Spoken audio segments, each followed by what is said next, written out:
अकबर बाबर साहब, अब तो वो दावा ये कर रहे हैं कि कुछ ऐसी चीज नहीं है, बिल्कुल पार्टी के आइन के मुताबिक उन्होंने इंतखाबात किए हैं।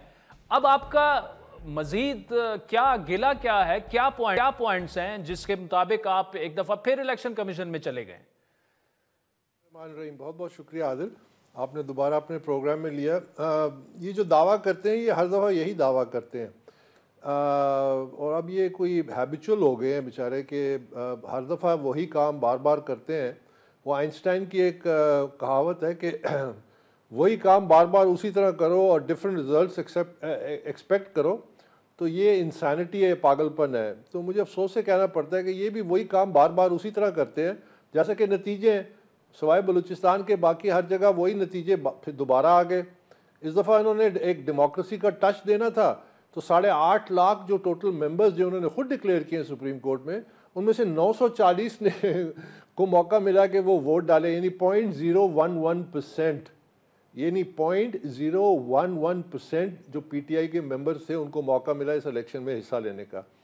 तो उसके बाद फिर इन्होंने मुझे दानिस्ता तौर पे इस प्रोसेस से अलग रखा। उसका डॉक्यूमेंट्री हमने एविडेंस दे दिया कि यानी जिस दिन मैं इनको ऑफ़र कर रहा हूँ 2 फरवरी को कि एक रिकन्सिलिएशन का रास्ता अपनाया जाए, एक ऐसा रास्ता जिसमें बानी चेयरमैन जो है वो एक लॉयर नॉमिनेट करें, हम लॉयर नॉमिनेट करते हैं और एक टर्म्स ऑफ रेफरेंस बनाते हैं और टेबल पर बैठ के इंट्रा पार्टी इलेक्शंस के मामलात को तय करते हैं कि किस तरह होगा, कौन इलेक्शन कमीशन में होगा, वोटर लिस्ट की कैसे वेरिफिकेशन होगी। अकबर साहब, आपका इस वक्त बेसिकली गिला ये है कि आपको इलेक्शन लड़ने नहीं दिया गया, आप मेंबर हैं, और उल्टा आपको एक दफा फिर उन्होंने कहा कि आप तो मेंबर ही नहीं हैं।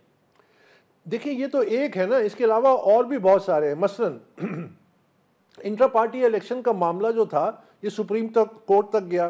13 जनवरी को एक तारीखी फैसला आया और उसके और बहुत सारे पहलू हैं जिस पर मैं बात करूंगा, लेकिन एक तारीखी फैसला आया। उस फैसले को इन्होंने रिव्यू पिटिशन, एक रिव्यू सिविल पिटिशन में चैलेंज किया हुआ है और वो सुप्रीम कोर्ट से हमें नोटिस भी आए, अभी उस पर तारीख नहीं लगी। तो ये मामला जो इंट्रा पार्टी का है ये सब जुडिस है before the supreme court of Pakistan. तो एक पार्टी जो है वो कैसे उठ के ग्राउंड रियलिटी को चेंज करती है, फैक्ट्स को चेंज करने की कोशिश करती है, जबकि वो खुद सुप्रीम कोर्ट में उस मामले को लेके गई है और वो सब जुडिस है। फिर उसके बाद जब इलेक्शन कमीशन ने 22 दिसंबर को फैसला दिया और कलअदम करार दिया इनके इंट्रा पार्टी इलेक्शंस को, तो साथ उन्होंने लिखा कि फॉर्म 65 जो है वो रिजेक्टेड, स्टैंड्स रिजेक्टेड। मतलब जितने उस फॉर्म 65 के तहत इन्होंने चेयरमैन से लेके 91 जो पोजीशंस पे नॉमिनेशंस की थी लोगों की, वो कलअदम होगी।